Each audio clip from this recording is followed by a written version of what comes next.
Hello everyone, मैं राघवेंद्र पाल एक बार फिर से आप सबका स्वागत करता हूं मेहरा क्लासेस के इस प्लेटफॉर्म पर। कई लोग मेरे से पूछ रहे थे कि सर एक नया नोटिफिकेशन ने तो हमें एकदम भूचाल में ला दिया, सभी सब्जेक्ट्स के सिलेबस सेम रहेंगे, इंग्लिश लिटरेचर का नहीं रहेगा। तो मैंने सोचा कि अलग अलग कमेंट करने से अच्छा है, अलग अलग जवाब देने से अच्छा है कि क्यों ना एक पर्टिकुलर वीडियो बनाया जाए और उस पर हम लोग डिस्कस करें कि क्या होगा इस सिलेबस का और क्या आदेश आया है, क्या नोटिफिकेशन आया है पीएससी की तरफ से। तो आप सबको पता है कि ये जो हमारे सामने वैकेंसी आई है हर सब्जेक्ट में अलग अलग, एक बार और फिर से मौका मिला है, ये अच्छी बात है। हालांकि थोड़ी वैकेंसीज कम है लेकिन ठीक है, कम से कम मौके तो मिल रहे हैं। कई स्टेट में तो मौके ही नहीं मिल रहे हैं, यहाँ लगातार एमपी में तीसरी बार मौका मिल रहा है, सोचिए आप, है ना। तो हम लोगों की फैब से ये फॉर्म भरना स्टार्ट होंगे और 26 मार्च जो है वो लास्ट डेट रहेगी। अच्छी बात ये है कि ये बढ़ सकती है क्योंकि एमपी सेट का एग्ज़ाम है 1 मार्च को, तो जब तक वो रिजल्ट देंगे उसके बाद ये बढ़ जाएगी, क्योंकि सब समझ लीजिए कि अब 1 मार्च को तो उनका एग्ज़ाम होगा, फिर रिजल्ट आने में थोड़ा टाइम तो लगता ही है, 1.5 मंथ। तो ये जो डेट है वो बढ़ जाएगी फॉर्म फिलिंग की, लेकिन एग्ज़ाम डेट बढ़ने की कोई चांस नहीं है ना। एग्ज़ाम आपका 12 जुलाई को ही होगा, इसीलिए आप उसी हिसाब से तैयारी करें, है ना। तो ये जो फॉर्म है वो कब से स्टार्ट हो रहे हैं? 27 फेब से स्टार्ट हो रहे हैं भरना। अगर आप पीएचडी या फिर नेट या सेट ऑलरेडी क्लियर आपने कर रखा है तो आप फॉर्म भरना शुरू कर सकते हैं जब से ये स्टार्ट हो जाएगा 27 फेब से, राइट। और 26 मार्च तक ये लास्ट डेट रहेगी इसकी, तो आप उसका भर सकते हो। और ये सब जानकारी तो आप आराम से ले ही लोगे, कोई दिक्कत नहीं है। वैकेंसी की अगर हम बात करें तो लगभग 56 हमारी टोटल वैकेंसीज हैं और अलग अलग कैटेगरीज में हैं। यूआर में 15 है, एससी में 9 है, एसटी में 11 है, ओबीसी में 15 है, ईडब्ल्यूएस में 6 हैं। टोटल 56 पोस्ट हमारे सामने हैं, है ना। तो बिल्कुल लग जाना, अगर आप एलिजिबल हो तो बिल्कुल तैयारी कर जाना। अब क्वेश्चन ये उठता है कि ये जो एक विज्ञप्ति आई थी एमपी असिस्टेंट प्रोफेसर के लिए, उसका क्या हमारे लिए मायना है। तो देखिए, ये जो विज्ञप्ति आई थी, इस विज्ञप्ति में उन्होंने साफ साफ लिख रखा है कि सहायक प्राध्यापक 2025 के अंतर्गत प्रथम प्रश्न पत्र सामान्य अध्ययन और द्वितीय प्रश्न पत्र के संबंधित विषयों के पाठ्यक्रम अंग्रेजी विषय को छोड़कर, राइट, अंग्रेजी विषय को छोड़कर पूर्व में निर्धारित सहायक प्राध्यापक परीक्षा 2024 के अनुसार यथावत रहेंगे। तो हमारे अंग्रेजी क्यों पकड़ लिया यार, सबको छोड़ दिया, है ना। तो इंग्लिश को इन्होंने पकड़ लिया है। हो सकता है कि आपको पता ही है कि न्यू मेंबर जो हमारे एमपीपीएससी में आई हैं वो इंग्लिश लिटरेचर से ही हैं, उसका थोड़ा इफेक्ट हो सकता है। तो अब हम लोग जान लेते हैं कि क्या बदलाव हो सकता है। देखिए, पुराने सिलेबस की अगर हम बात करें तो ये हमारा पुराना सिलेबस है 2024 का।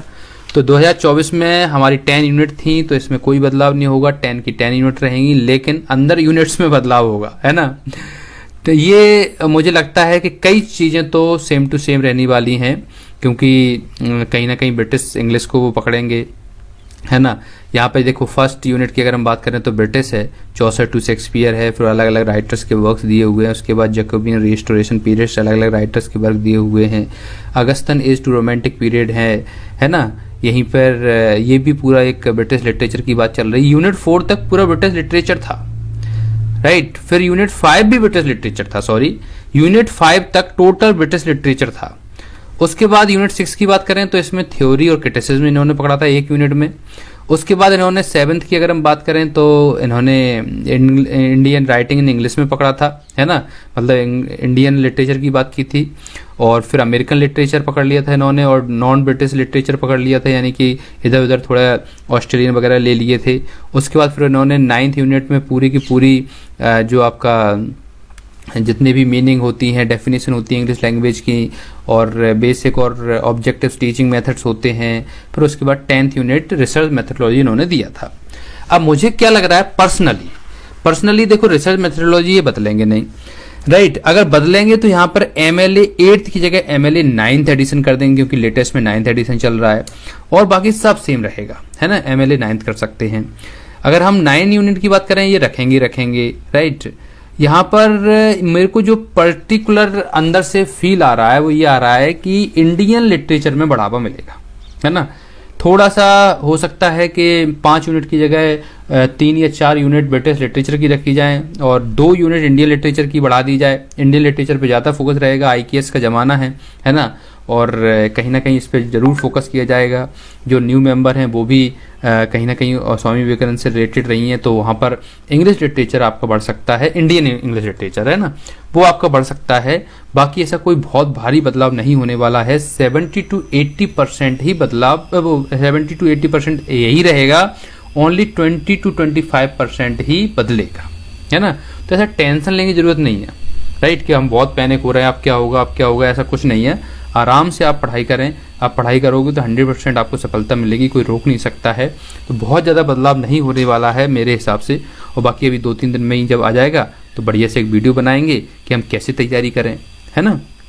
हमारा जो बैच है वो ऑलरेडी चल रहा है, और अच्छी बात यह है कि मेहरा क्लासेस पे हम लोगों ने पहले 18 सिलेक्शन दिए, है ना, और केवल 32 या 33 स्टूडेंट थे, उसमें से हम 18 निकले, इंक्लूडिंग मैं भी उसमें शामिल हूँ, है ना।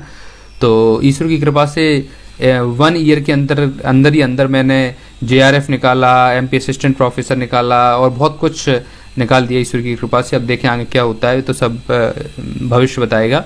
लेकिन 18+ स्टूडेंट्स हम लोगों ने दिए रिटन एग्जाम में। हमारा अभी इंटरव्यू बैच चल रहा है और न्यू बैच जो है वो शुरू हो चुका है 2025 के लिए, है ना। इसमें अभी रजिस्ट्रेशन चल रहे हैं, अभी फीस कम भी चल रही है। अगर आप चाहो तो इसमें रजिस्टर करा सकते हो, और मैं बस इतना भरोसा दिला सकता हूँ कि मैं बहुत अच्छा करूँगा, है ना। हमारा जो ऑलरेडी सिलेबस डला हुआ है, जो नहीं बदलेगा उसको हम नहीं हटाएंगे, और जो बदलेगा उसके नए वीडियोज आएंगे। मैं आपके पर वर्क के MCQ कराया करूँगा, पर वर्क के लाइव क्लास में हम लोग MCQ किया करेंगे, बेस्ट करेंगे एकदम, है ना, एकदम बेस्ट, जितना हम लोगों पे संभव हो सकता है हम करेंगे। तो अगर आप 2025 की तैयारी कर रहे हो तो जुड़ सकते हो। अगर आप इंटरव्यू की तैयारी कर रहे हो तो इंटरव्यू का हमारा शानदार बैच चल रहा है, उसके लिए आप जुड़ सकते हो, है ना। तो देरी मत करें, आप जुड़िए और विश्वास रखिए, बहुत अच्छा होगा, है ना। बाकी आपके खुद के डिसीजन है, आप खुद देख सकते हैं। चलिए, बहुत बहुत धन्यवाद, thank you very much, thanks a lot.